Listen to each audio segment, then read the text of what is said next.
All right, it's 6:36 p.m. Welcome. This is a regularly scheduled meeting of the Marquette Township Board. It's Tuesday, April 5th, 2022, and we're going to stand and say the pledge if you'll join us. I pledge allegiance to the flag of the United States of America and to the republic for which it stands, one nation, under God, indivisible, with liberty and justice for all.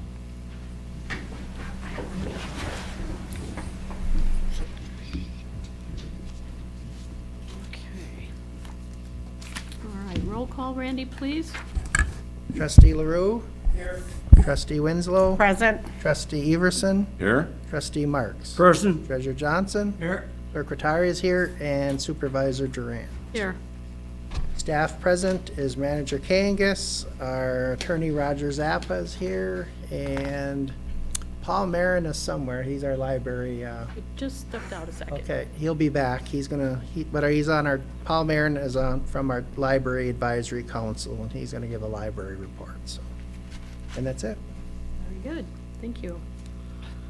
We do have 3 presentations tonight, so we've got a lot of good information coming in. Do we have any public that would like to speak before we get started with our meeting? Okay. All right, so we need approval, first of all, for our consent agenda, which tonight consists of approval of regular meeting minutes of March 15th, 2022, and special meeting minutes of March 29th. Bills payable in the amount of $159,843.79. We have a Marquette County Treasurer Annual Report I put in. I thought that had some really good information for you. That ended up at the County Township Association meeting, so I was able to get that. I think Pete gave it to me, if I'm not mistaken. Peter White, Library Regular Meeting Minutes of March 15th.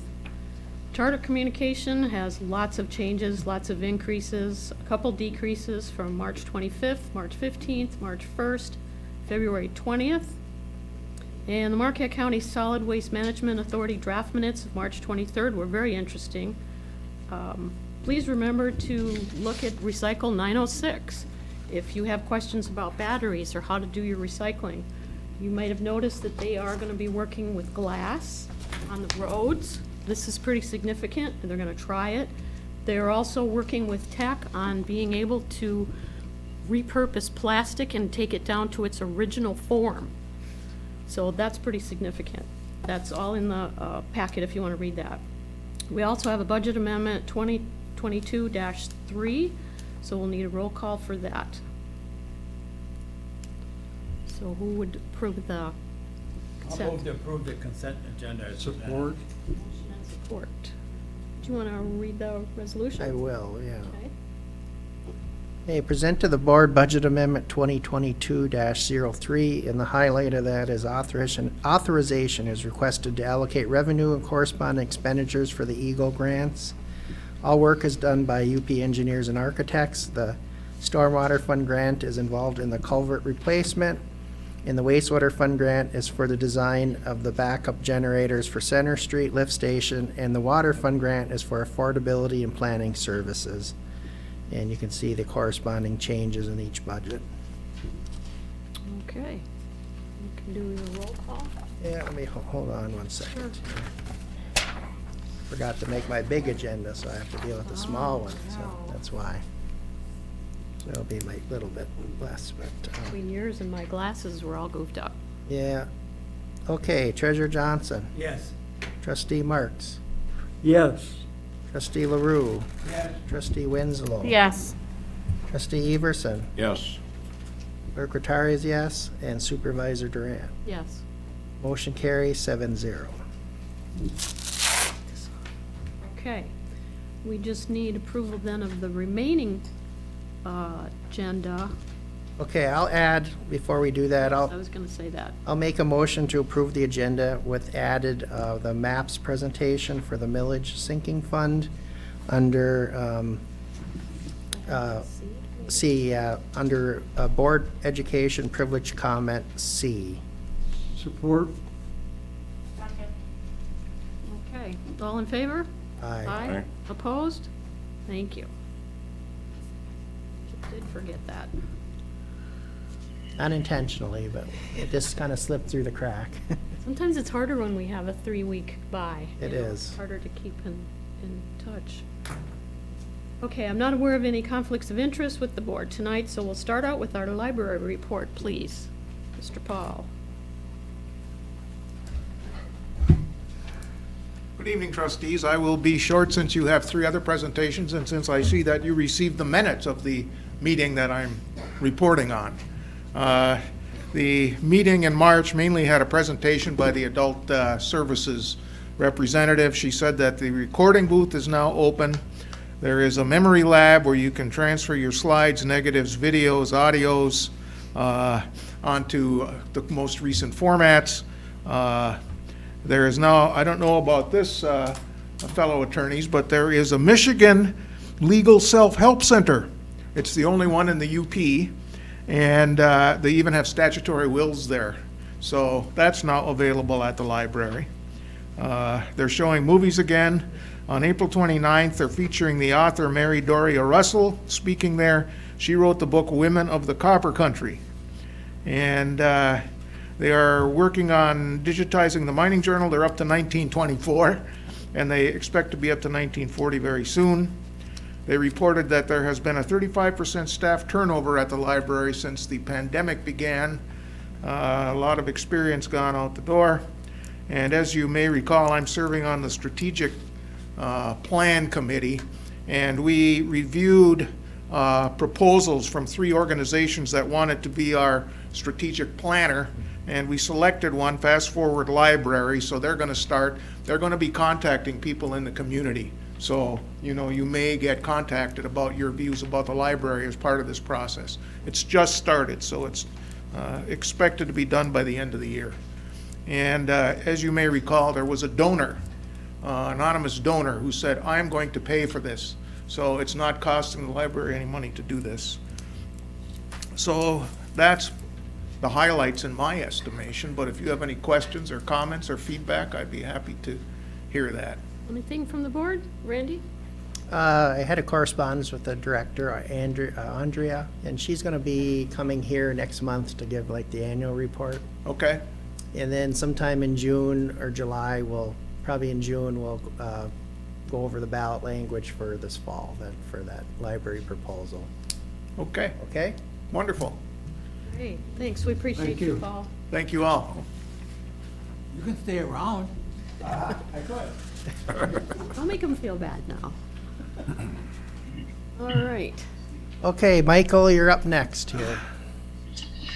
All right, Randy. Let me share Thank you. let me share the screen, and we'll get to where you need to go here so you can see it.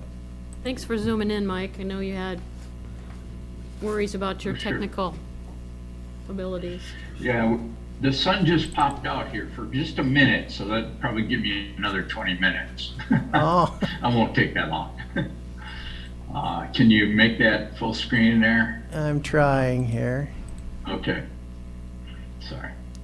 The reason we've got this, you might remember, folks, this grant and this project was brought to us once already, and we did send a letter of recommendation or support for the draft, or the grant, excuse me, and the grant did not go through. So the Heritage Trail is trying again. So I did ask, I zoomed in on the meeting that they had, well, that ended up getting postponed because of the storm, and we did zoom in and listen to this, and we didn't get the actual presentation. All we did was able to listen to it on Zoom. So Carol sent it to me, and I did ask Mike if he'd mind going through it in a little more detail, not, you know, not like a 2-minute flip the screens. There's only about a half a dozen pages here. Just so the public knows that the Heritage Trail is going to try this again. I did have it on the record that I supported the project personally, and mentioned that being the supervisor, I was reiterating that the board did already send a letter of support. So I don't know if she can get 2 votes for that or how that works, but, so, go ahead, Mike. Okay, Mike, it's good here. People can see it. I can't open it full screen unless I change everything around, which would take time. So everything's okay here, and hopefully you can see it. So. Okay, that's fine. Yeah, as Lynn mentioned, there was a public hearing. And first of all, I'm Mike Springer. I live at 206 Eagles Nest Road, and I'm the alternate for the Iron Ore Heritage Rec Authority. The guy that does all the work and makes important decisions is Glenn Johnson. So my job is just to report the good things that we're doing, or report what we're doing. So this is Lynn and her husband Reggie Durant and myself attended as public during this hearing, and we of course supported this. So Carol sent us some images that she presented that night, and I thought it'd be good, both Lynn and I thought it'd be good to share that with you. First of all, this is part of history. I mean, and that's why this is significant, partly significant to the Iron Ore Heritage Trail, because again, it's history. And there's a big historical group of people that bring money into communities and like to learn about the history. And so this is a significant piece of property. It's there's a love story behind it. It's born on the rails, and the family has now owned it for the last 22 years, and they would like to see it put in the public hands, leave it in conservation. And next slide, please. Actually, let's go back to that. Just part of this history here. I want you to notice this lady here on the right. She worked for a garment factory, and I guess it was Gozzard and Ishpeming. And I don't know if she was wearing that when she met her future husband there, but that's an interesting story. Next slide, please. So the family does want to gift this, find a way to honor their history of their family and leave this to the public. And so Carol and Joyce have offered to commit to the 26% match on this MNRTF grant, which is significant. Next slide, please. This shows you the location. The parcel A is the parcel they would like to keep, or they are keeping. Parcel B and parcel C lie in our township, and parcel D lies in Negaunee Township. Next slide, please. Here's just a, I guess you'd call it Google Earth map, just to show you a little bit about what that looks like. You can see the Iron Ore Heritage Trail is a dotted white line, and in the very corner, in the upper left-hand corner of the red rectangle, you can see that it crosses there, and it gives you access to this property. So next slide, please. And so the idea here is to, develop a single track, and that just means it's a single path. And of course, bicyclists are going to enjoy that, but cross-country skiers can use it in the winter, snowshoers. I know people that, I understand people hunt up there. Anyway, so this is going to be a really nice addition to our township for green space and places where people can basically go out their backyard and recreate. Next slide, please. This is an interesting fact that I learned that for approximately every 10 acres, you can get a mile of single track mountain bike trails in there. And so they're planning on about 17 miles of single track in that property. Next slide, please. We're gonna pass this slide. The next slide after this shows the same thing, only it's easier to see. You can see that the grant request is for 150,000 plus, and that the landowners are going to contribute over $50,000. So the total amount's going to be $200,800, and it'll be a nice addition should we get this. And I think we really have a good chance this year. Last year, both Carol and I watched they zoomed the decision-making of the board, and we came real close to getting this grant last year. So I know that Carol's been working with Mary Carlack And so I think we stand a really good chance of getting this year. That's my opinion. Next, please. And here's some photos. I think you've seen these before. Michelle Schwemmen, she's a granddaughter, and she loves this area, and she's out there just taking some pictures for us so you get an idea of what it looks like out there. Next slide, please. But the I&R Heritage Trail is a unique park, and it's a unique park in the fact that it's a linear trail. It's not just Marquette Township, as you know. Everything from Republic to Chocolate, we have now connected, and it's a great trail. And anytime we can expand that, it adds value to our section of the trail. So here's another grant that the authority's applying for. Next slide, please. There's really not a lot of pictures in here, unfortunately. But anybody that's been to Lake and Inland, I mean, it's a great place for kids, for people, tourists. And so what the plan is to extend the I&R Heritage Trail out to Lake and Inland. And so that's the other grant. If you want to go to the next slide, actually the one after that, this shows you the funding. And that's a big one. That's $500,000 or $515,400. So that's another grant we're applying for. Next page, please. So finally, just are there any comments or questions on this? Anything from the board? Okay. John? We appreciate, we just appreciate the ongoing support of this board and this community with this trail. The millage will be coming up soon. And so just thank you for supporting this. It's a great recreation opportunity for not only our community, but all the ones that are attached to it. Millage will be Thank in you. August, Mike, on the August ballot. Okay, thank you. Also, if I can get this one more comment in. Iron Range Roll, June 4th. I see a guy sitting in the audience there by the name of Reggie Durant that signed up for it.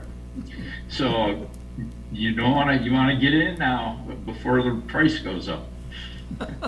Anyways, John, go ahead.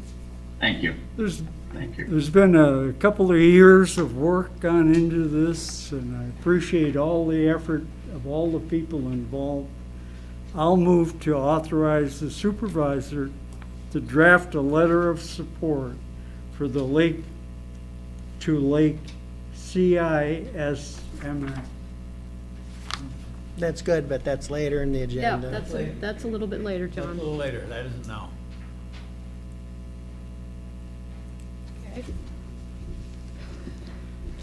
Okay, thanks a lot, Mike. We sure appreciate you zooming in. Okay.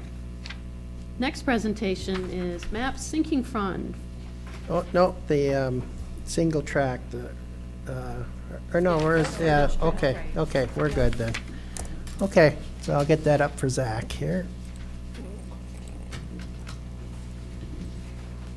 Share the screen, get that up.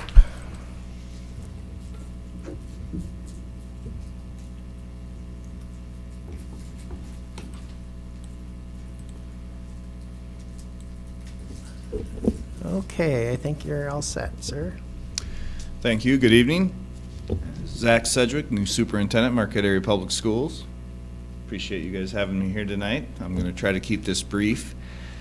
On the May 3rd ballot, we are asking for the support of a sinking fund renewal. Keyword being renewal. It's a pure renewal. 0.934 mils, less than 1 mil, less than 1/1000th of taxable value. In other words, to go towards the continued construction repair of MAP's facilities, which, as you can imagine, is quite complicated, quite sophisticated. There are 8 buildings. There's over 700 square feet, 700,000 square feet of footprint in our district. So keeping up with that type of complex infrastructure is expensive.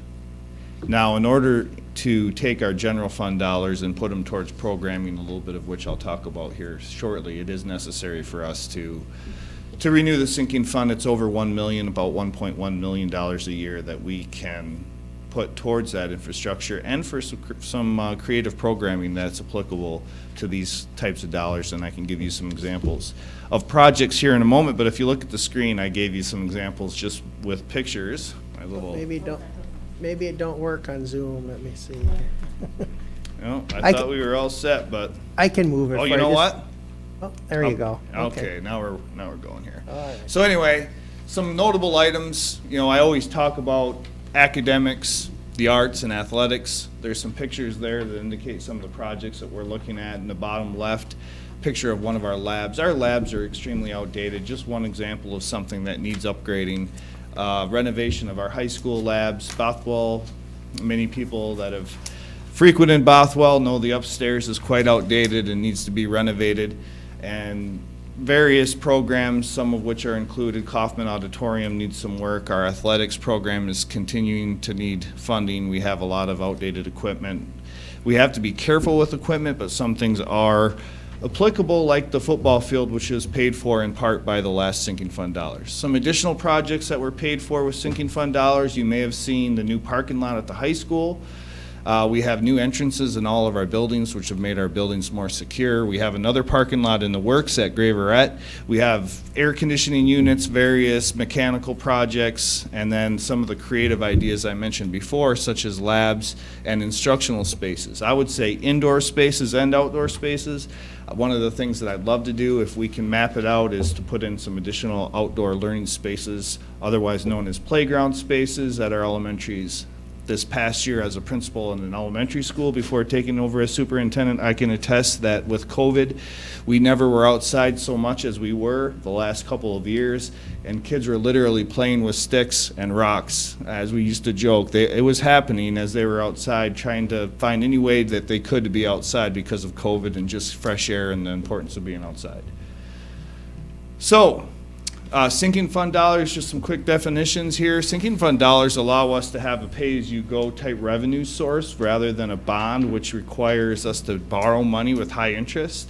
And then the general fund dollars that we have available can be, with the sinking fund dollars, can be used to pay for salaries, equipment, ongoing utilities, fuel costs, I already said salaries, but legacy costs associated with personnel.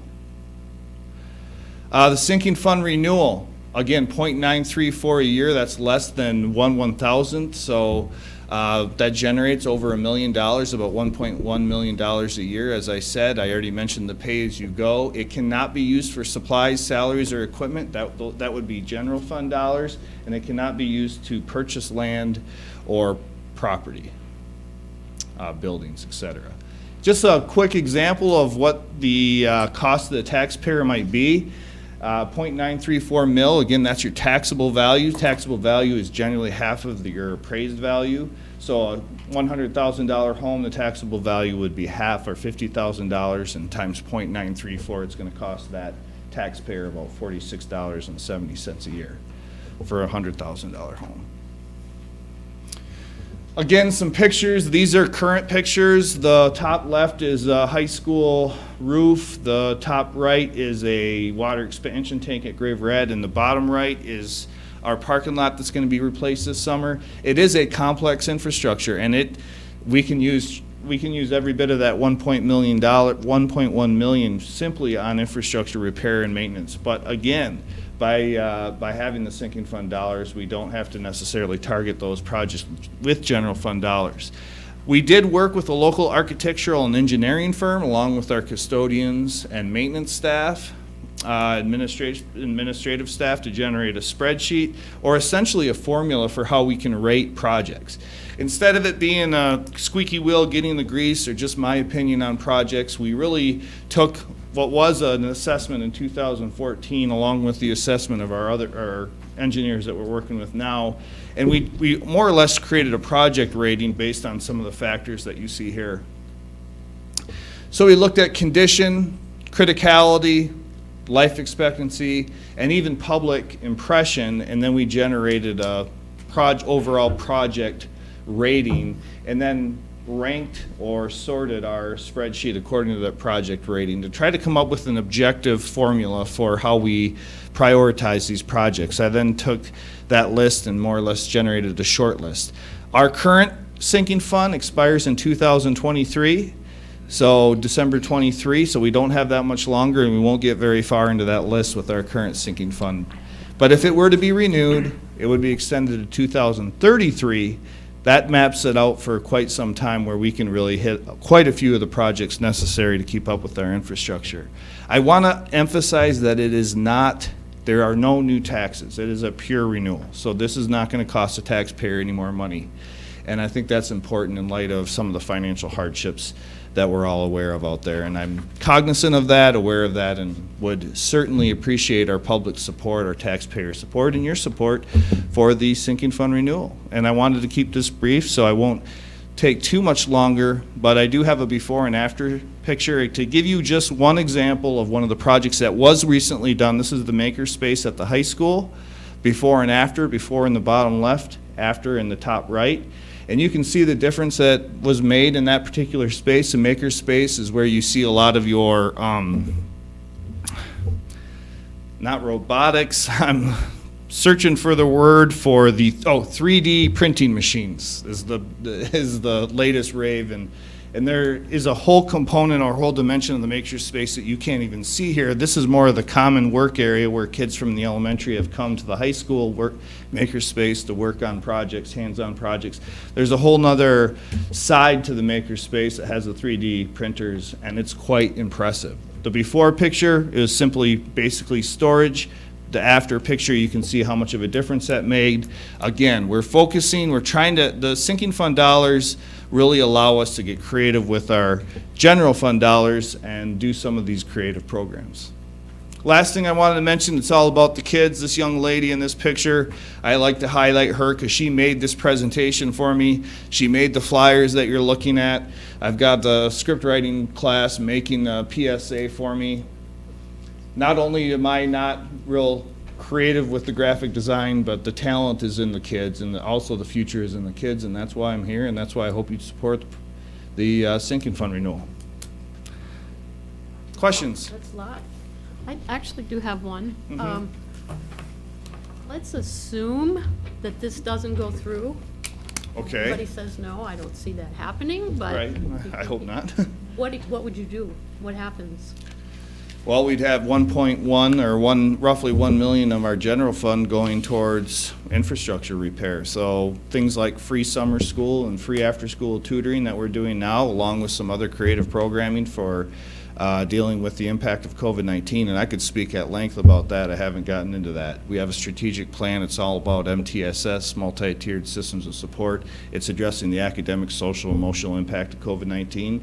Got a lot of creative ideas like tutoring, like free summer school that we're providing families to try to recover some of what was lost from COVID. We got to take over $1 million a year and put it towards our infrastructure. We're not offering free programming, and we're certainly not going to be able to get creative with our programming like we are now. So it would be pretty devastating. Pete? Zach, with all the flat roofs on a lot of buildings, do you ever think about solar panels, solar savings, you know? We certainly have. In fact, I think you might have had the alternative school here not too long ago that might have been, are they here now? No. No. Sorry. Yeah, the alternative school was just here proposing solar panels on the roof of their building. And if that's more or less like a pilot program, and if they can make that happen and it turns out to save some energy costs, then I would certainly be willing to consider it for other buildings. Certainly, renewable energy is something I think that could help us with some of the energy costs, which are significant. Ernie? I have a couple of questions. When you started, you said it would not be used for equipment, yet in your presentation, you said it would be for equipment. There's two different types of equipment you're talking about? Well, maybe I misspoke. You have to be careful. It's construction or repair.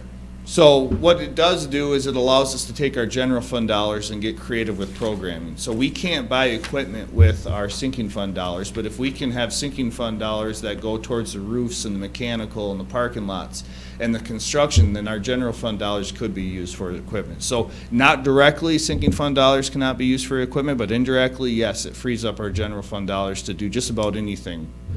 That we can do just about anything with our general fund dollars, so.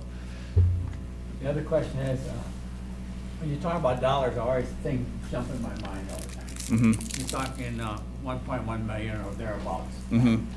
And that's the first year. The second year, you're gonna jump at a 5% increase, you're talking $60,000 increase in that too. So you'll have some increase to cover additional costs that's gonna come in too. Well, actually, there's a thing called a Headley Amendment that I know actually. that, I know that. Oh, okay.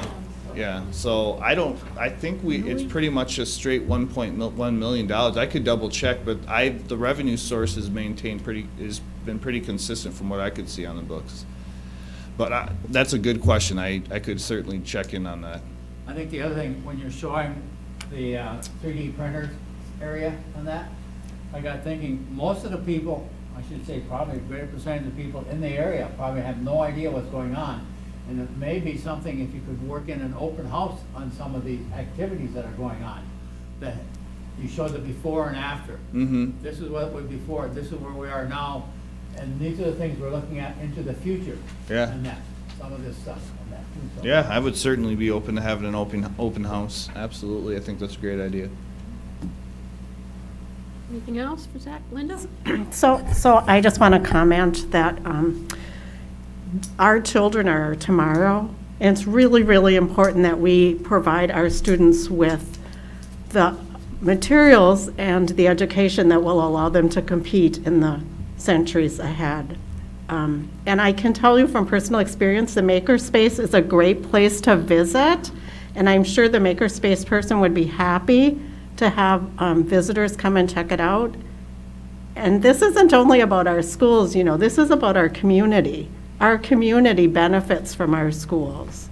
So I really support that we continue this. Thank you. Great, good comments. Anything else? John? I don't really want to put words into the presentation that you were given, but I noticed something in there as a former infrastructure guy. I guess I'll always be an infrastructure guy. The school's way of prioritizing their projects is the exact same way we prioritize our projects from an asset management perspective. I saw the exact same chart up there that they use, that we use when we look at our asset management planning. So just wanted to throw that out there. We're all dealing with the same issues in the same way to determine which projects to do first. And I thought it was interesting to see the same chart that we use when we select or determine the projects we should be doing first.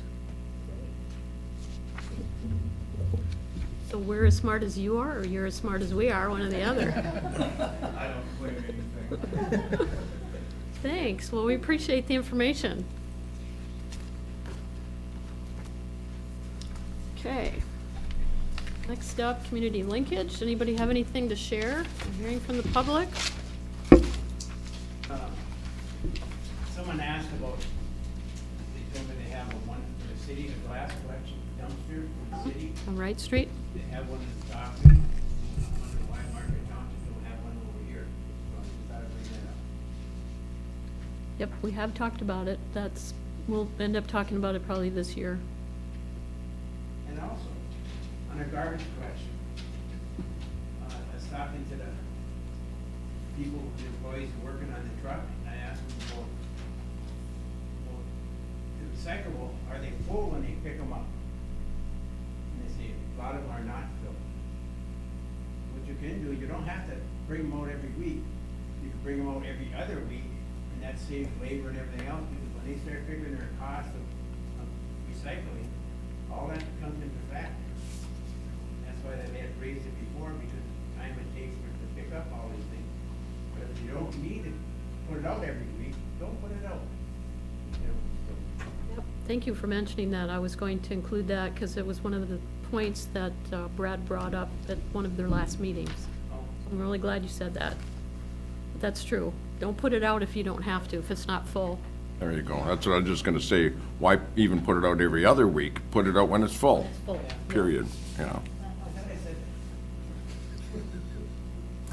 Okay, I have just a couple little observations to share with you. First, we did lose Rita Hodges.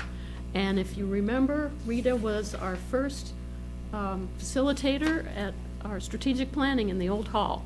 And I think she did it twice. I think she did it 2 times, because there was a few years in between. And she just passed away. So I just kind of want to remember her. Okay. You should have, pardon me, she was a neat lady.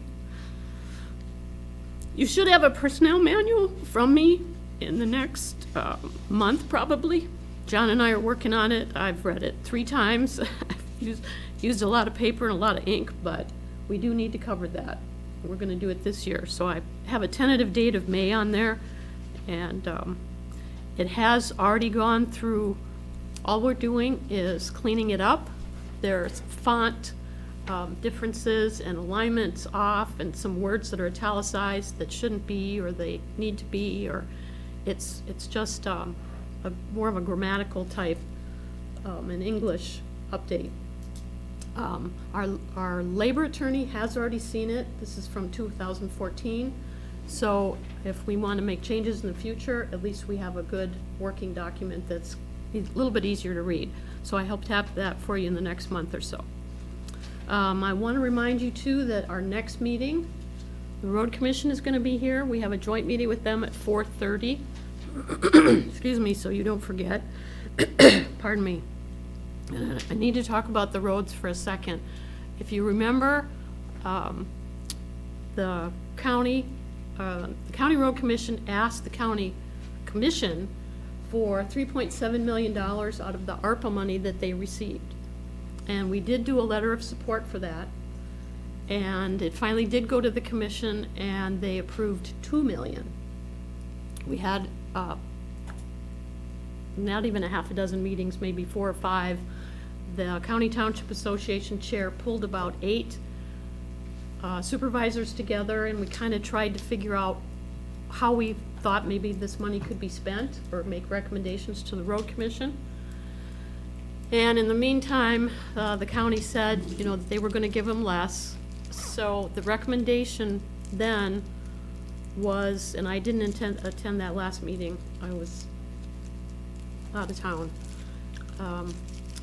is to have the Road Commission purchase chip seal equipment with the $2 million. And I believe, I don't have the exact number, and maybe even Steve remembers, I think the project itself is like 3.6 million, and they were going to use $2 of the million toward that. So it hasn't gotten far enough that I know how they're going to cover that other $1.5 million. But I just wanted to give you an update. Pete did go to one of the meetings, and we talked about this a couple days ago, because this is going to be significant. The difference, and I don't have all the details either, because I got some of it from the county administrator when he was here last week for a meeting. Back in 2008 or so, 9, 10, somewhere in there, the Road Commission had a bunch of equipment. They had tarring equipment and trucks and a whole bunch of stuff, and they decided, actually when I first got on the board, you might remember, to sell it because it wasn't cost effective. They figured they could do it more cheaply, and do the roads more cheaply, if they farmed it out, contracted it out. So this is a little bit different because of and John, maybe you have something to add too on the road side of it. Because this is a little more efficient, and it's more of a cost saving, and the process is pretty good, they feel that this is going to be a good investment for the whole county. And that's one of the things that the commissioners really were focusing on, is something that would help the whole county, not just one community. If you remember, one of the suggestions was that we each got $200,000 and to put toward our roads. And they didn't feel that that was going to be a benefit enough to either the communities like ours that have lots of miles of roads, or the communities that don't have the tax base that are really small. So I don't know if this is good or bad, but I'm just giving you an update on what their intent is. And I'm sure there's gonna be more that we're gonna hear from them. So you can ask them about this in a couple of weeks when we have our next meeting and see if they have more details by then. Let's see. Tax tribunal, I don't have anything on that. I did email Judy at MTA and Sarah Cambenzi and Ed McBroom and asked if there was anything going on, any updates, any problems. We know that Victoria Enyart, judge, did side with Flat Rock in the last tribunal case. Flat Rock won, and we also know that Escanaba lost. Those are the last two cases in the tribunal that were the big ones that were in contention.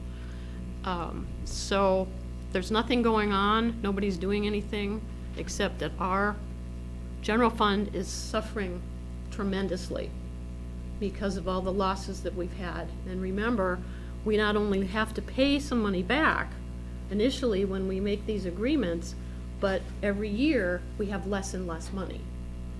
So with that discussion, John and I were talking about having a work session that maybe in the next couple weeks that we'd like to schedule and have a good discussion about the ARPA money that we're going to receive, or we have received some. We may have some infrastructure, federal money. We may have some marijuana money that we're going to have for one-time projects or to supplement something or to try to do something we haven't done. So if you guys want to look at your calendars really quick and see if you think you're available whenever, I don't care when, tomorrow, next week, 2 weeks. We need to have the discussion before we get into the budget sessions that are going to be starting, in June, July. We have to start looking at that. So we kind of have an idea what to do with our funding. I'd advise if it's this week, I won't be available other than Thursday. Yeah, I don't think they want to go this fast anyway, but. I'll be out of town on the 20th till May. Let's put it on the agenda. Until May? Let's Okay. just put it on the agenda to schedule that next meeting, and we'll do that. Sounds good. Starting at April 18th is on Easter. With Easter coming up and that. Yep, that's fine.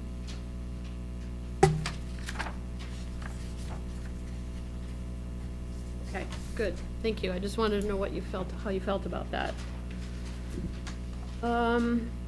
I'm gonna bring out the strategic planning goals again. If we spent a lot of time working on that for 2022 and we haven't talked about them, so that's probably gonna be in the next meeting. There's probably a dozen of them. Maybe we do wanna do like we did a few years ago and put them on the wall behind us. That's it. Anything else you want to share? Okay, good deal. Thank you. All right, next up is consider another letter of support. Tonight we have Maddie, right?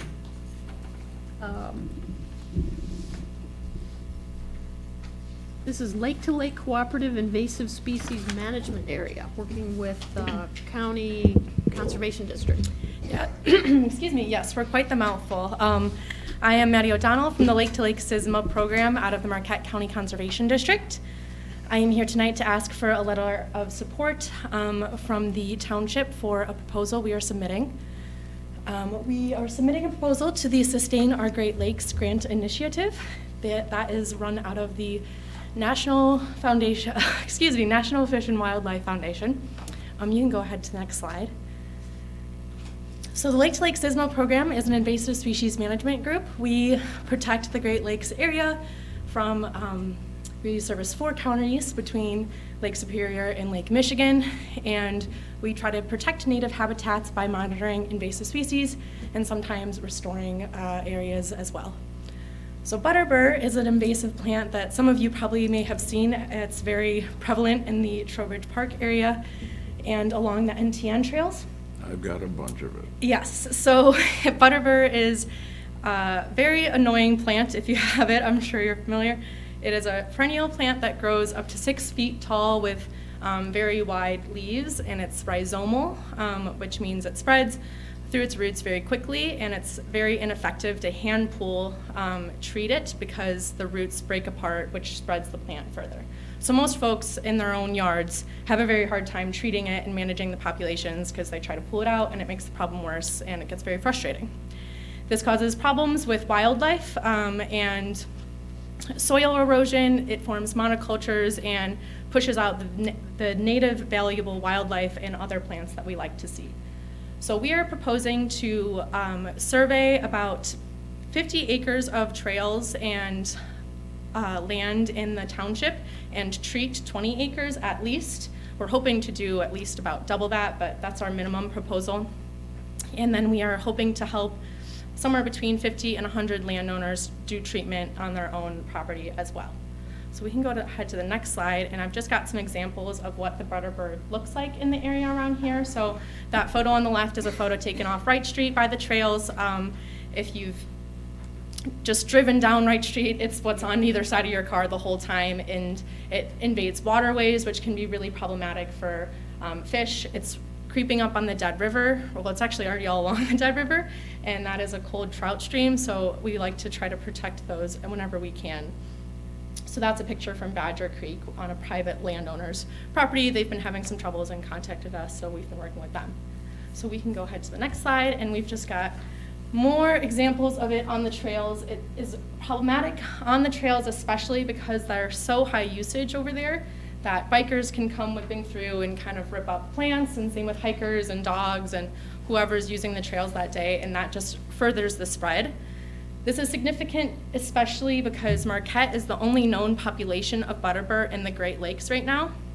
So we are in a unique position to be a really big problem, and if, you know, especially with the biking community and the traffic and tourism that biking brings into those areas, we are in a position to be the population that causes, you know, Traverse City to have butterbird because a biker brought their bike up here, or somewhere on Lake Michigan, or anywhere in the Great Lakes region. And the Sustain Our Great Lakes program is having a unique year. They have $8.6 billion, I believe, $1 million, excuse me, available for funding, which is a lot more than they usually have, and they aren't doing match requirements right now, which is very unusual for most grant programs. I think we have 17 grants right now, and we have at least 25% match on all of them. So to have an opportunity to go for a project like this that it hasn't been manageable in the past because it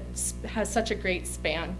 With invasive species, they can tend to span across you know, different property lines into different townships, and that causes a lot of trouble when you're removing them. So having an opportunity to kind of get the budget that we need to address this problem and work with landowners and the township and the Board of Light and Power and whoever we need to address the problem is what we're hoping to do. So we can go ahead to our next slide again. This is our proposed survey area to go on the trails that I kind of mentioned a little bit before, and into the other side of the township as well. And like I mentioned, we'd be surveying at least 50 acres.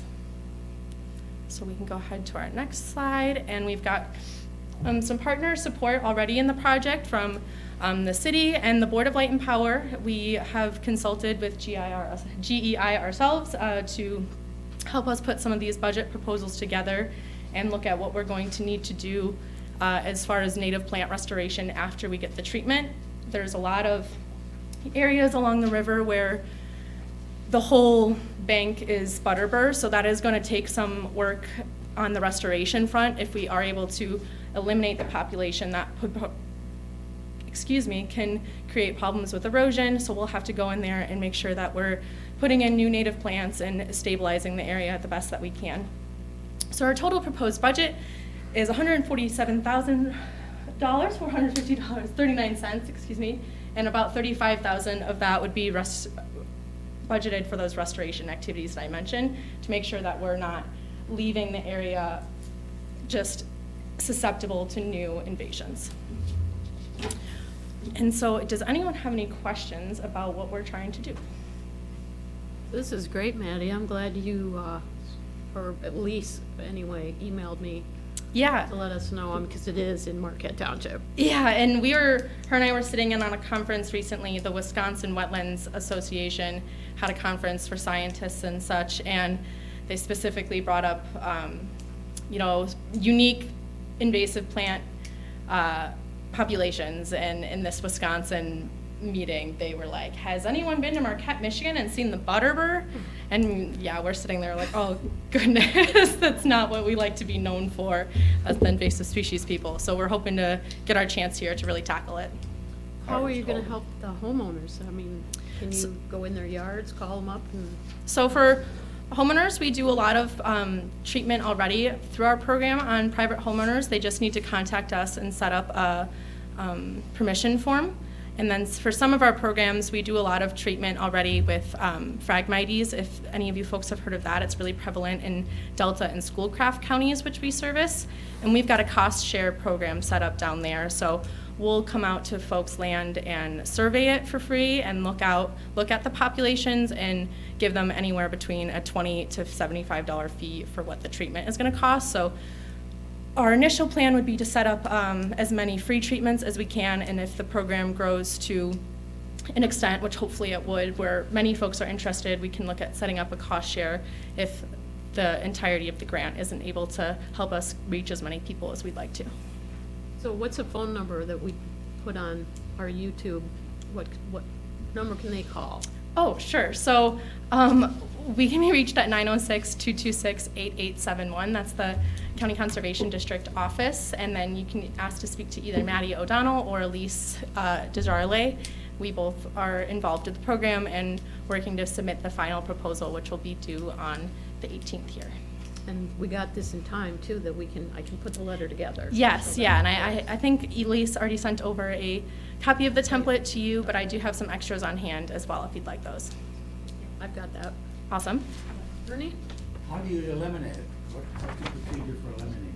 So we use an aquatic safe herbicide glyphosate, and we are all pesticide certified applicators and herbicide applicators. So we are able to go ahead and do small treatments, and normally we'll cut the stem and do a basal stem treatment. And that is, we've done in 2016, we had trial runs of treating the butterbur this way, and found it about 85% effective. We also tried other methods, which included covering the butterbur with tarps for an extended amount of time, but that just was not as effective as using the chemical treatment. Anybody I've always else? called it elephant ears. Yeah, it has a few different names. So I have a question. So do you use young people to help you in the summer? So we do hire a seasonal field crew each summer. They all, anyone who would be working with us on this project would also obtain their pesticide applicator license, and we typically hire between 2 to 10 people each summer, depending on what our funding allows for that year.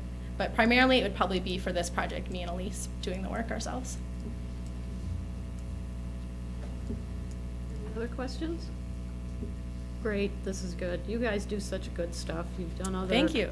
other species before that I know you've eliminated or working on. Yes, we keep busy. There's always bad plants. We've done some work on the NTN trails already with the Japanese barberry there, which is also pretty nasty stuff. So you want me to get the letter to you, right? Not send it to somebody? Right, yeah, you Put it can in your just get it to packet. us and we send it all in with our grant submission. Good, great. I'll work on that tomorrow. Awesome, thank you, Lynn. Thank you for your time, folks. Thanks for coming. Yes, thank you. Yeah, maybe. We lost Pete for a second, so, Yep. We better wait because we're gonna have to, yeah, it's a Vote. motion, so. Here comes Pete. I think there's some over by Badger Creek over where I'm at. Yeah, They're over in that area and that too, so. probably my Badger Creek, for sure. On the subsidiary too, on both of them on Fair Avenue. You walk, you'll see both of them, you'll see both of them. Reg, what was the one that you said that they've already worked on? What, Well, Phragmites was a big project, but there were especially very invasive at the Days Inn in that water retention area a few years ago. And the Conservation District brought in someone that killed all that. Also at Menards, who was invasive in that area too, so they killed them. I contacted them because I thought I had them on County Road KCC, Cape Bay, but it turns out I did, but they were native plant so they're less invasive. Yeah. Kill everything around it. Go ahead, Randy. I'll move to authorize the supervisor to draft a letter of support for the Lake to Lake CISMA. Support. Comments? Questions? All in favor? Aye. Opposed? All right.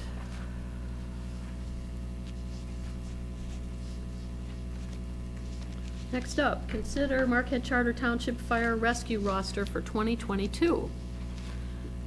This did come from me, working with our manager and our attorney. And my recommendation, unless you, would you want to do a preface at all? Roger? Or you want me to just read the motion? After we had initially discussed that this needs to be done, it's a very good practice to reaffirm your membership roster in the fire department periodically. That's something that should be a recurring type of thing, and that's partially because you have people that are outgoing as well as ingoing, and it's quite easy to not have an active or a current roster. And from an auditing standpoint, just as a means of example, I've done auditing in 40 years ago, but that's a practice that's important to have the current list that we do not have and have not had for a while. In terms of just a formal approval. We may have a roster or a list, but board action has not occurred on that. And it's a two-way street, both incoming and outgoing. The question has also been raised as you have two new members, coincidentally, that are coming in, and the practice on that under the Charter Township Act is to, the supervisor makes the appointment and the board approves the appointment. Can that be done separately from approval of the roster? And I hadn't given that consideration because this is how traditionally we have done it, or entities have done it, but it can be done separately. However, if you do split it into separate motions, it should occur without giving you a long, boring legal explanation. The discussion and appointment of the two new members should occur first. Okay. So my recommendation to the board is to hire Ryan Kovacs and Randy Makala as Marquette Township firefighters. And, okay, and leave that separate then. Okay. we have Two separate motions then? Yes, right, Roger? It's the board's pleasure. Okay, It can go that's either fine. way. Yeah, we'll just do the two, and then we can do the roster. So we have motion and second. Questions, comments? Okay, all in favor? Aye. Aye. Opposed? Aye. Okay. The second is to reaffirm the entire firefighter membership is set forth in the department roster that was included in the board packet. I'll make that, I'll support that. Okay. I'll support. Who made the motion? Actually, it's Well, I do Lynn's, because it's it's Lynn. my recommendation. Okay. And you're supporting it. Questions? Comments? All in favor? Aye. Opposed? Thank you. Okay. That is done. This is gonna have to be done periodically? We should be doing it? It is a good practice. It's not a statutory requirement per se, but it is an excellent practice that should be done periodically, and at least based on what I've been able to determine, it's been a while. So we will, every time there's a new hire, we will do this recommendation, do the recommendation on the hire. And then the Correct. roster is separate. We can The do that. roster doesn't need to be that periodic. Right. If it's happening every couple of years, even, the reaffirmation of who your firefighters are, that's probably sufficient. But you must follow the procedure on appointment. The supervisor makes the appointment and the board approves. And it's just a convenient time, a lot of times, because you don't bring in a lot of new members. Sometimes you might go a period of years without having new members brought in, and then you might have a bunch of them in a short period of time. So you don't need to necessarily have a reaffirmation every time you bring a new member. But if it's been 2 or 3 years, then it's a good practice. It's a way to remind the board that it hasn't been done in a while, and it should be done periodically. Okay, thanks. I guess I'd just like to see, at least see the roster every January with the positions, because we usually see the positions anyway. And then maybe we could reaffirm it every year, just to, Well, you've got the promotions and Yeah. stuff at the same time, so you're approving that, you can approve both of them, Does that yeah, happen in January? December. okay. So January would make sense then, okay. Perfect.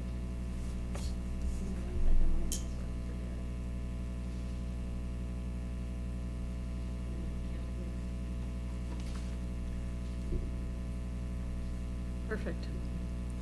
Okay, next up, consider 10-year agreement with Marquette Little League, Superior Fast Pitch, and Marquette Senior High School. We have seen this before, and this is John's explanation. Interesting enough, we have the superintendent of maps here talking about their sinking fund renewal millage, and here we are talking about hosting one of their athletic programs, which tells you they don't have all of the facilities they actually need to conduct the sports that they have. I think it's a great partnership. I hope that the additional information we provided you this time around addresses some of the concerns regarding availability of the field to the public. I think our attorney has also drafted an additional safeguard for that breach of contract concern that was brought up, where either side has the opportunity, if it's not corrected within 28 days, to terminate the agreement. And I say either party, there's 3 user groups here agreeing to one agreement, and the commitment that they've agreed to, right? The $10,000 over 10 years in terms of improvements to our facility in exchange for allowing them to use it. So my recommendation remains the same. I hope that the concerns that were presented previously have been addressed. Randy? I'll move to approve the 10-year agreement with the Marquette Little League Superior Fast Pitch Softball and Marquette Senior High School Softball for Lions Field as presented. It's already been legally reviewed and concurred, and the agreement has a minimum value to the township of $10,000. I move. Support. Motion and support. Any comments? Ernie? One comment, reading through them and reading all the emails I got from John concerning timeframes and that, it took me a while to figure out, put them all together and that. But then when I looked at this and I said, who's gonna go through and get all these signatures on this thing? When you look at everyone that's sitting there and that. It may I know take us who's- all- May take us all year to get all the signatures and that. I know who's gonna sign it for the township. I know who I'm gonna contact from the user group. He can handle the rest. Okay, that's fine. Linda? So I just want the residents to be clear. They are not paying us $10,000 in cash. They are paying us $10,000 worth of improvements. So there's no cash. That's correct. It is direct benefit to the facility. Correct. So the improvements will equal at least $10,000 over 10 years. Correct. Yep, we know the last 10-year contract generated about $10,000 in improvements when the agreement was for $7,000 in improvements. The difference being this time there's 3 user groups under one agreement instead of what was previously 2 user groups under 2 separate agreements. And so they will have use when they are there of the field and the outlying space, meaning the concession stand, the pavilion, or just, And the batting cage that they intend to construct Right, this year. right. Yep. So they'll be able to use that pavilion while they're The there. pavilion would be part of the agreement, correct, during their time of use. Okay, just so people are clear on that. 'cause- And generally speaking, I think the use of the pavilion would probably be for team meetings or refuge if there's inclement weather, maybe to leave their things during practice. Okay. Pete? Two things. The pavilion would still be open to the residents when they're playing ball also. If they want to During- come and sit there. and During watch. games, certainly, yep. Okay. Also, on the next one was, I forgot where. Oh, the batting cage. Is that batting cage gonna be, say if a young man would come over with his father, are they allowed to use that batting cage? Yep. And also, we're gonna get a schedule, so when they're playing, so, I mean, we have it in here from 2 o'clock to 9 o'clock, or whatever, I forget where I read. 10. If they're not scheduled to play, anyone else can go in there from 2 to 10. If they're not scheduled to have a game there, anyone can come and play ball there. Game or practice? Correct. So the big caveat to that is if the field has been prepped for a game, we would request that the public refrain from using it until after the game. So we don't waste that prep effort. You're gonna waste chalk, you're gonna waste man hours. But there aren't really that many games. I think the high school team has 5 home games. Superior Fast Pitch has 1, maybe 2 tournaments, and they're both around weekends. And then the Little League has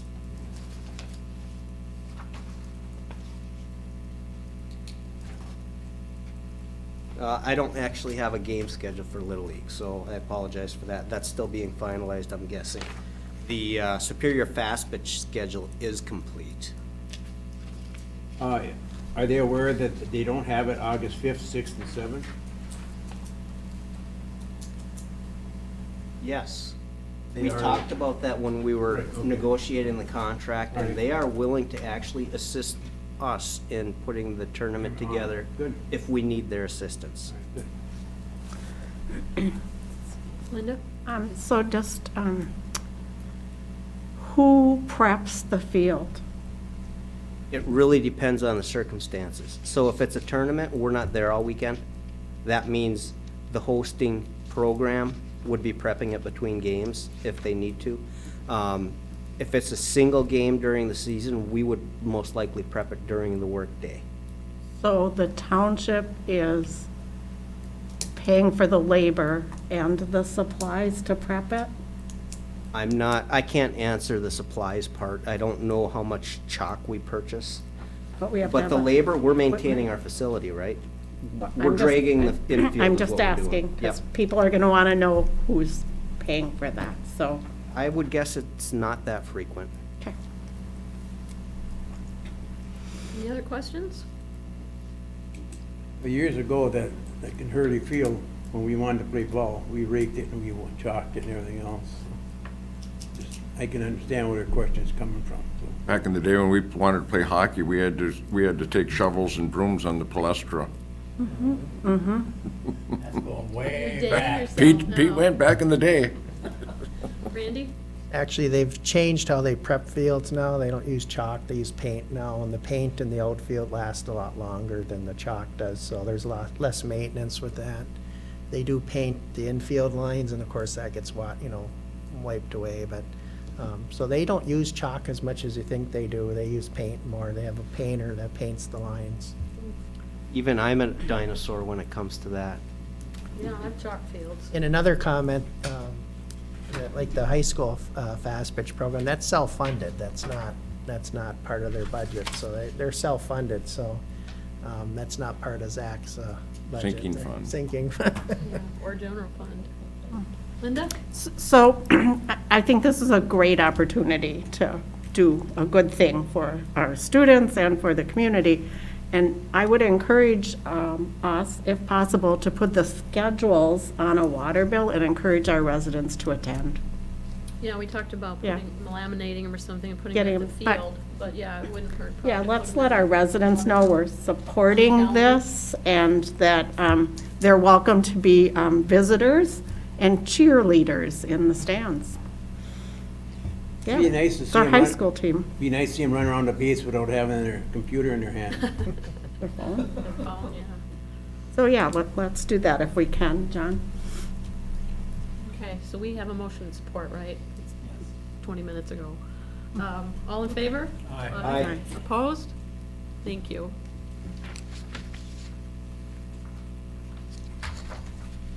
All right, adopt MDOT performance resolution for municipalities. Mr. John. This one was put in the packet so long ago, I forgot it was in there.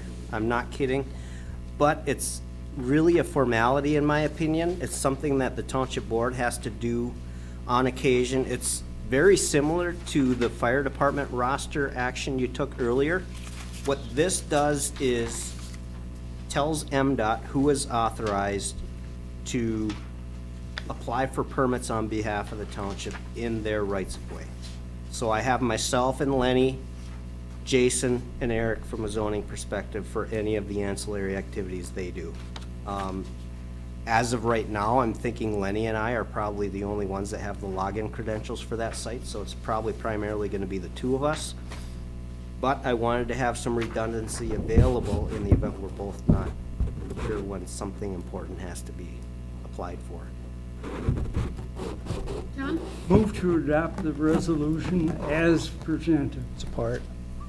Okay, questions? Ernie? I have just one question. Going back to as to who's going to make the request.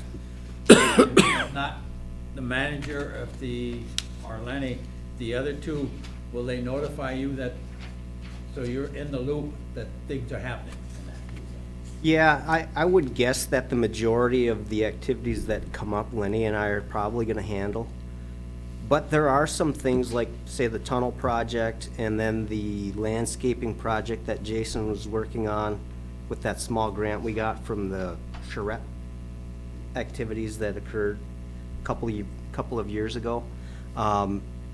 Those are things that they would be more inclined to apply for themselves if we weren't available to help them with it. I was just concerned making sure that it goes up the ladder so everyone knows what's happening in that too, so. Yeah, and if they don't have login credentials, they're gonna have to come to us anyway. Okay. Either for us to give them access or to apply for the permit on their behalf. Any other questions? The roll call Okay, vote. roll call. Hey, trustee Marks? Yes. Clerk Rattari is yes. Trustee LaRue? Yes. Trustee Winslow? Yes. Trustee Everson? Yes. Treasurer Johnson? Yes. And Supervisor Durant. Yes, Motion carries 7-0. thank you for that. Okay, consider a quotation for printing of voter ID cards for the changing of the county commissioner districts. Mr. Clerk. Okay, so you have an updated board action item in your box. I hope you picked it up, as the one that was originally in the packet was not correct in the cost. The quotation did not total them, and I didn't catch that till later. So it's all updated on the line now, online, so if you download the packet recently, it's there. But anyways, the reason we have to do this is the county commissioner districts were changed earlier this year, and Marquette Township is now in one county commissioner district, which requires us to send new voting cards to every voter in the township. So unfortunately, we can do this in-house, but it's gonna take a lot of time and a lot of postage and a lot of people hours, so. So I recommend that we approve the quotation from Spectrum Printers for the printing and mailing of new voter ID cards for an amount not to exceed $2,192.25. Support. Okay, motion and support. Any comments, questions? Ernie? What's your timeline? We have to wait, it's probably gonna go out in May or early June. We have to wait till the QVF, which is the qualified voter file, gets updated with the new commission, with the new districts. And once that's updated, we'll have them send them out. And, I think for the next water bill, or when we find out we're gonna send them out, we'll put something in that, calendar on the back explaining that you're gonna get a new voting card because of this county commissioner change. No, that doesn't affect our precincts. It does We not. still have 2 precincts. It does not. It'll say your correct precinct, but it'll say county commissioner district, whatever, I don't know what one we are in now, maybe 3 years, 3. So all the township voters will be in 3 now. And the city of Marquette has to do the same thing, and it's gonna be much more costlier for them than it is for us. And I see, semi-related, you are testing our equipment tomorrow. We are, Forgot about that. we are at 3 o'clock. We have we have public accuracy test for the yes and no ballot. It'll be a short test. So, Okay, so this, we don't need a resolution, this is regular. Okay. All in favor? Aye. Aye. Opposed? Thank you. Consider a resolution for traffic engineering and speed and parking study, County Road 492 north of US 41 and M28. Mr. John, We saved the most controversial item for the end, right? it takes the most explanation. Yeah, and I'll see if I can give it justice. The representative from the state police department is out of town this week, so I'll do my best. When County Road HQ, which is a section of Wright Street from the Montessori School up to the Target Walmart roundabout was constructed, it invalidated the traffic control orders for what was Wright Street along what's now Old Wright Street down to the city limits. So the posted speed limit that's out there is not valid. Meaning, if you're driving 55 going towards the city and you're north of Commerce Drive and you get pulled over and they issue you a citation, you can fight that in court and it will be thrown out. Because the traffic control order is void. So they need to update the traffic control order for what is now County Road 492. So the HQ designation is gone. It's HQ all the way from the roundabout to the city limits. And then Wright Street, which is the original alignment that goes along in front of the Big B strip mall, down to the school at the intersection of 492 just south of Commerce. That is Wright Street. We anticipate this posted speed there will stay the same. The posted, or the speed limit on 492 will likely end up being 55 based on the 85th percentile. The road commission has said if that ends up being the case officially, they will not put speed limit 55 signs up there. Meaning it will be unposted, but the traffic control order will be legitimate. So now if you go over 55, you're gonna get a ticket if you get pulled over and you don't get a warning. These 85th percentile studies don't always work in our favor. So if it's posted 45 and it goes to 55, speeds can actually increase, but they're not talking about putting a 55 mile per hour speed limit sign up. They would take the 45 mile per hour speed limit sign out. That is no longer enforceable. Coming from the city, southbound onto 492 from the city's portion of Wright Street, they have a 45 mile per hour speed limit sign just this side of BLP that will remain there. So traffic coming towards the township, the last speed limit sign they see is 45 miles per hour. And I'm assuming most people will continue to assume that's the posted speed for the remainder of that segment. Northbound, on the other hand, people are going to be looking for a speed limit sign and not knowing what it is, and hopefully err on the side of caution and continue to drive what is currently the illegally posted speed. So, Here's what happens. The road commission and the state police do the speed study, and the outcome of that is what they go with.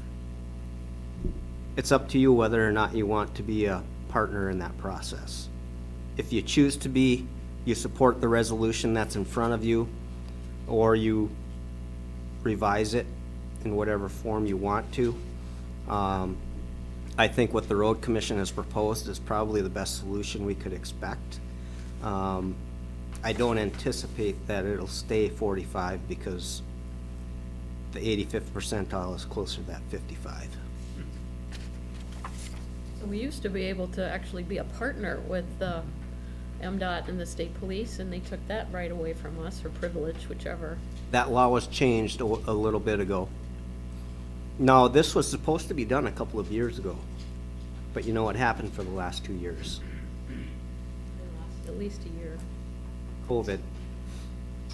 And they don't want this to be delayed any longer simply because of the potential issues that could occur if any citations are issued out there and challenged. Preference? Randy? I'll move to adopt the resolution as presented. And like I said, there isn't much we can do about this because they've taken a lot of the authority on speed studies and such away from the townships. So, We used to, all three work together, and it had to be unanimous to make a change. Ernie? I'll support it, but I'll make a comment. When I first got on the board back in the 90s, we had no input. I made a resolution to MTA, and they accepted it, and they pushed it on to the state. And that's when the townships then become part of it. There was actually three parts: the state police, the county, and the townships. But the problem with that is you had to have the majority. So townships never had the majority. They were sitting out in the cold. It was the state police and the county that really did it. And no matter what we said, didn't mean much at all. We got to sit in the meetings, and that was about the extent of it. Well, then downstate in their wisdom, well, we're gonna drop the townships now. So we're now out of it. Whether you agree with me or not, this is one of those situations where my engineering mind says, follow the science. We've heard the arguments a little too much about science, right? But the whole idea of the 85th percentile is that's what the majority of motorists feel comfortable driving at.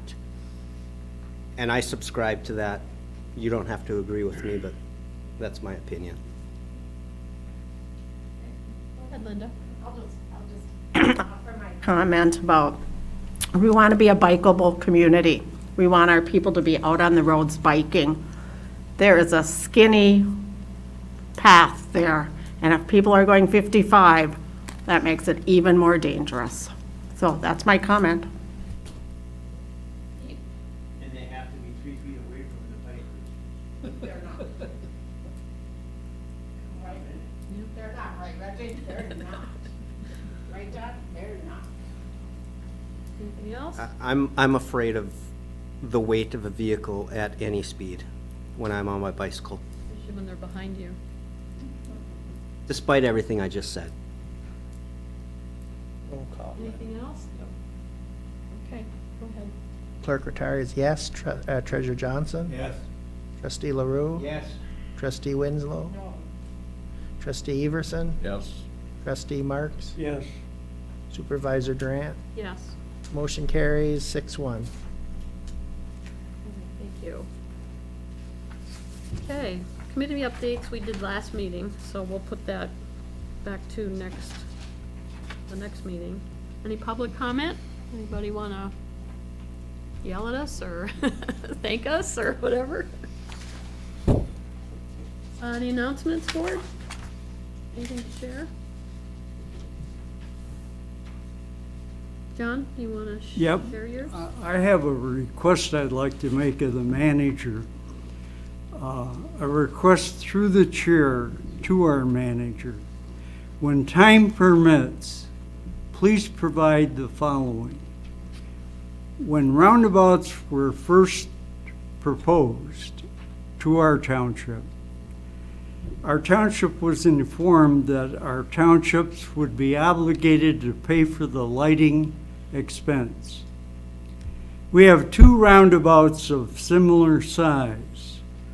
I am requesting a report of the current monthly sum requested for each of our roundabouts by the electric provider. I'm not asking for this to be quickly done, just when time permits. And I do that through the chair. Seems like a reasonable request. We should be able to prepare that fairly quickly. Ernie? Just one comment on John's. You talk about the lighting and the landscaping. Go back and look at the meeting that the MDOT came here and talked about the roundabouts. Yep. There was no comments, no discussion on lighting or landscaping at all at that point in time. Nothing. Now I'll go further. I talked to the supervisor at Sands when they were talking about putting out in 480 and that. She said, they never said nothing, so they had another meeting. And she brought it up about that. And they said, oh yeah, you're gonna have to pay for that. And Sands says, we're not paying for it, you're not gonna do it. So they never bring up that cost factors to the municipalities at all. And like I say, anyone that questions me, go back and look at the minutes and look at the video at that point in time. And you'll find out there was no discussion from MDOT at all as far as cost factors to the township and that. We found out about that afterwards. I think the saying goes, once a fool, shame on you, right? I think it's in the fine print that they don't tell you about. Yeah. There are only 5 on each side. Yeah, The- but it's continual. I've been through enough of these roundabout projects now to know that if it's not a freeway project, MDOT will not fund the lighting. So if another roundabout is proposed in the township, we should all automatically assume that it will be lit and we will pay the power bill for the lighting. In fact, we'll probably pay for the lighting too, Yeah. We didn't- unless a grant We is didn't know available. we were paying for the lighting. It was 170,000 or something? Yeah, we had no clue. Lighting and the landscaping. You get the bill. Full acknowledgement, I was not here during that process. No, I'm not making excuses. Correct. Don't let it happen again without your knowledge. All right, you can do your manager's report then. How's that? Here I thought we were done with the most controversial parts of the evening. Yeah. Well, actually, I'm not sure how much more there is to talk about from this particular report. The Lions Field agreement is waiting for signatures. Thank you for that. I think that was a good proposal from the user groups, and I really think our field is only going to get better over the years.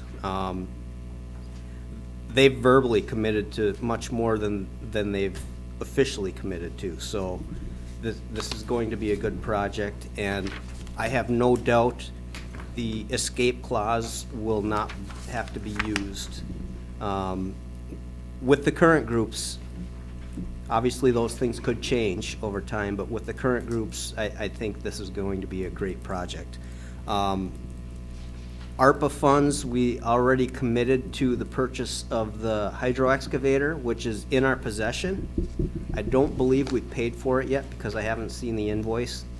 Our first round of reporting will be by the end of this month, which our auditing firm is going to assist us with to keep us on track, make sure we're doing it properly.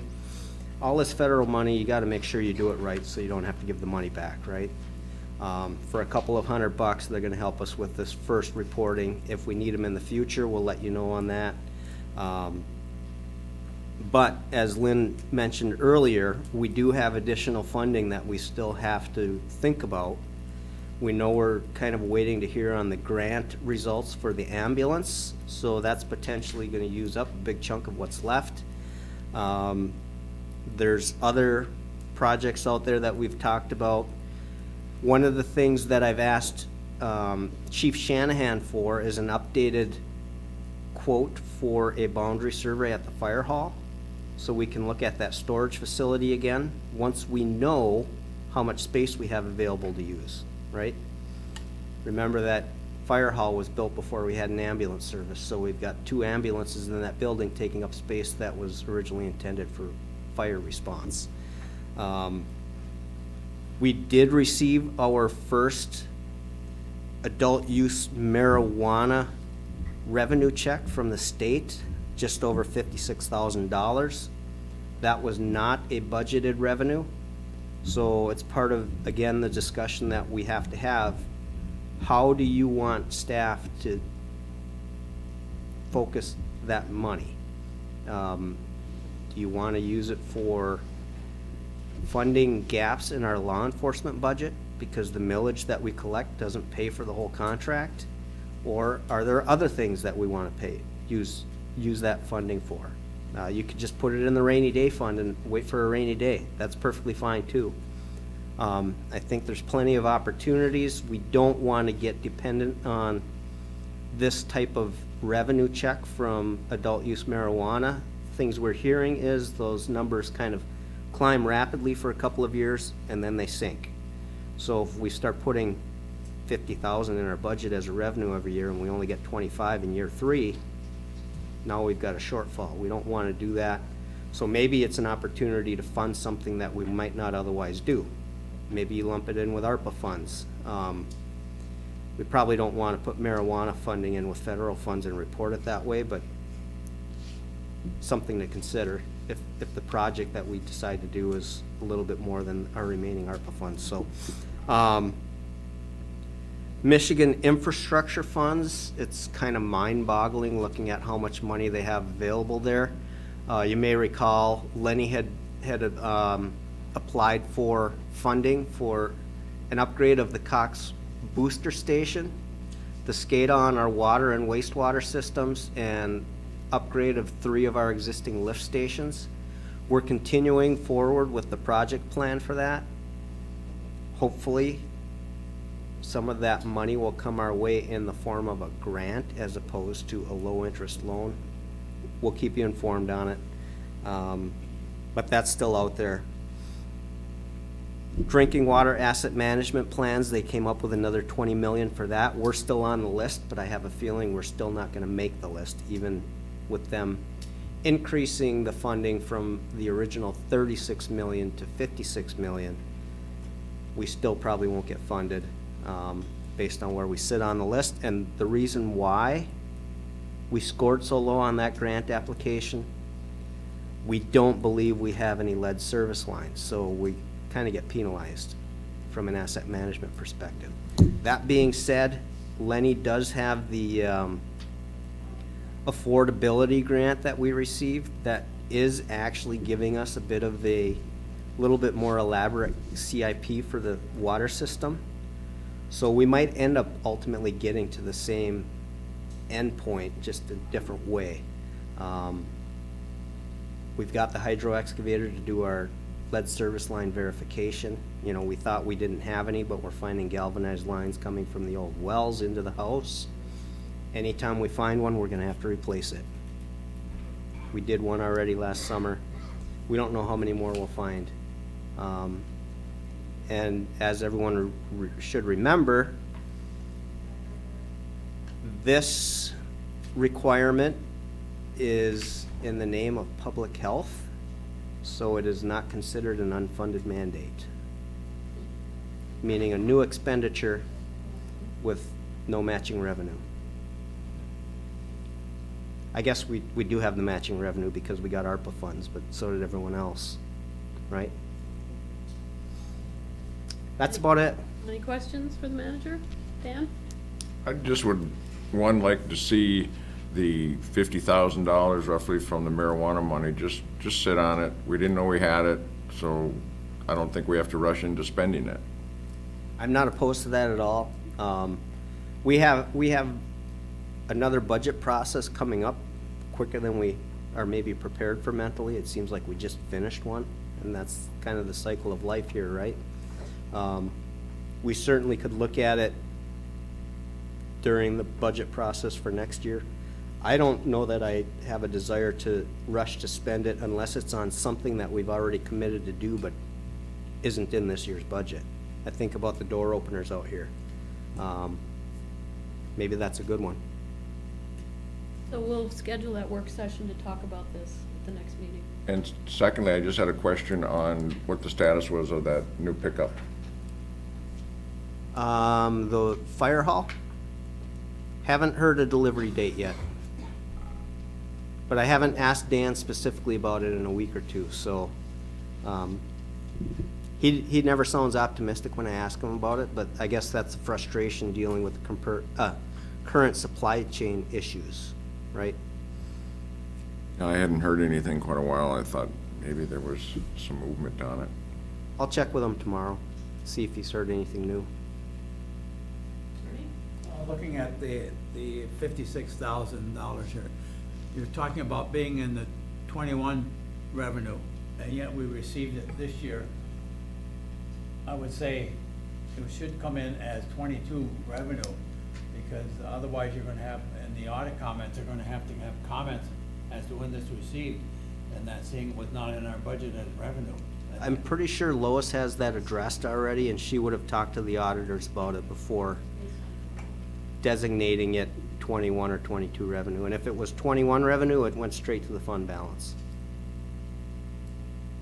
But I don't want to give the impression that somehow we magically came up with another 56,000. We need everyone to know that this is a new revenue that we didn't have without the license for the marijuana facility at the KBIC gas station out by Harbor Freight.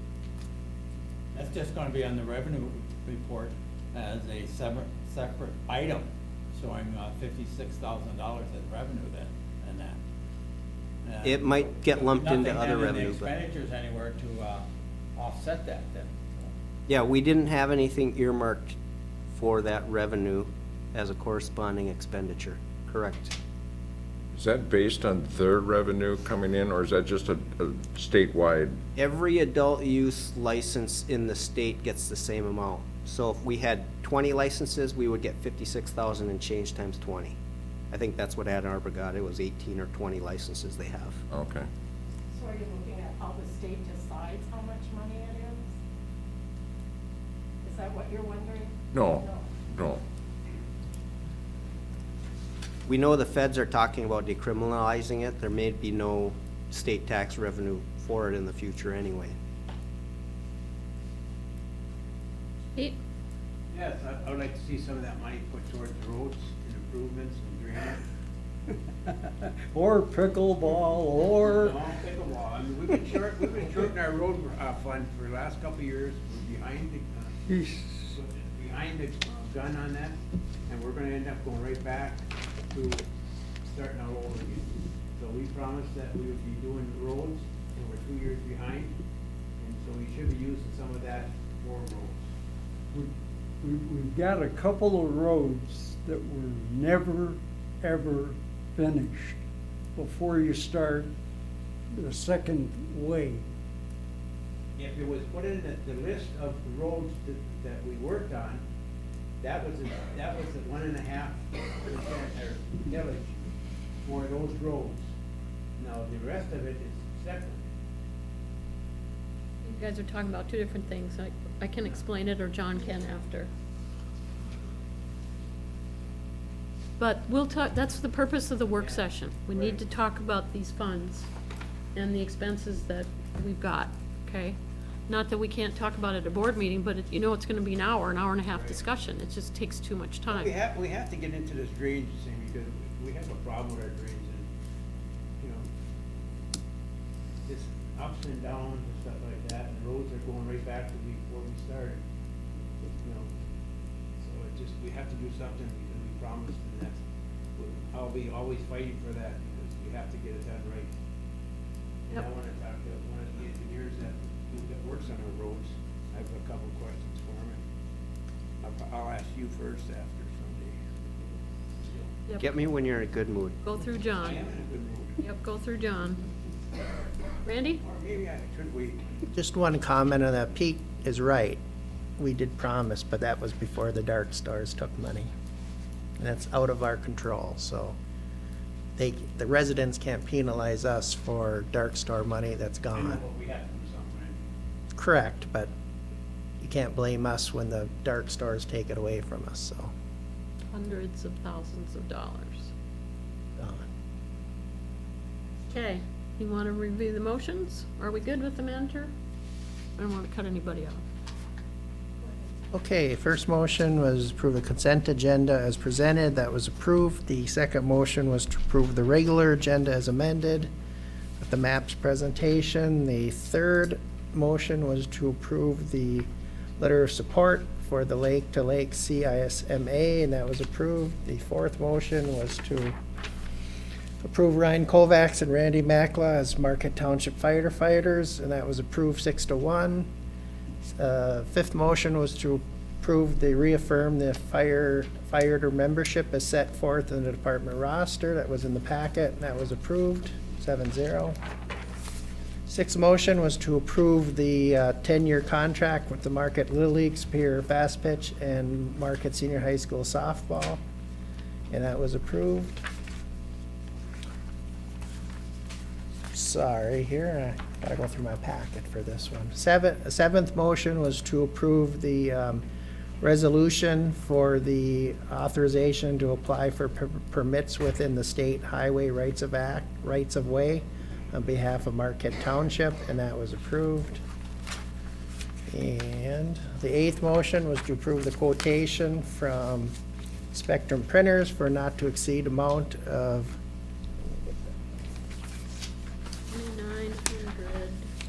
Yeah, let's see here, it was $2,192.25, and that was approved.